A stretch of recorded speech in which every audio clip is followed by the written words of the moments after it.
সবাইকে শুভ বিকেল। তো এখন যাচ্ছি মনোরমের কিছু শপিং করতে, যেহেতু সামনেই লক্ষ্মী পুজো আছে বাড়িতে ভাদ্র মাসে। এর জন্যই কিছু কেনাকাটা করতে যাব, আর হচ্ছে গঙ্গা জল আনতে হবে। তো এর জন্যই এখন যাচ্ছি।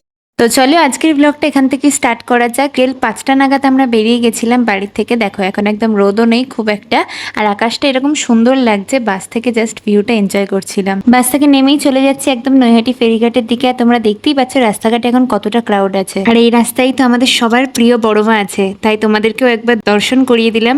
আর ধর্ম হোক যার যার, বড় মা সবার। তোমরা সবাই জয় বড় মা বলতে ভুলো না। চলে এসছি একদম মা গঙ্গার সামনে, আর আজকে কতটা সুন্দর লাগছে ভিউটা একবার দেখো। গঙ্গাচল নিয়ে কমপ্লিট করে বাপিকে একবার ফোন করে দিলাম, আর গঙ্গাচলের ডিব্বাটা তুলে দিলাম বাসে। তো সেখান থেকেই বাপি নিয়ে নেবে।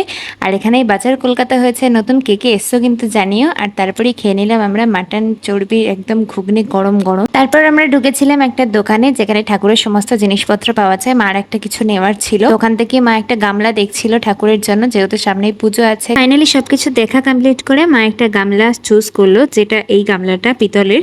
তো এটাই ঠাকুরের জন্য নেওয়া হলো। তারপর আমার বাইরে চোখ পড়লো এরকম পপকর্নের দিকে। তোমরা কে কে ভালোবাসো সেটা কিন্তু জানিও কমেন্ট করে। আর তারপর বাড়ি আসার সময় নিয়ে নিলাম ঠাকুরের জন্য ফুল। আর একটু দোকানে গেছিলাম, আমার একটু আর্টিফিশিয়াল ফ্লাওয়ার নেওয়া ছিল। ফাইনালি আমাদের এই ফ্লাওয়ারটা পছন্দ হলো। আর তারপর চলে গেলাম একটু সোডা খেতে, খুব জলতেষ্টা পেয়ে গেছিল। আর তারপর বাড়ি আসার পথে রওনা দিলাম, আর দেন এখান থেকে খাবার নিয়ে ভাইয়ের জন্য চলে এলাম।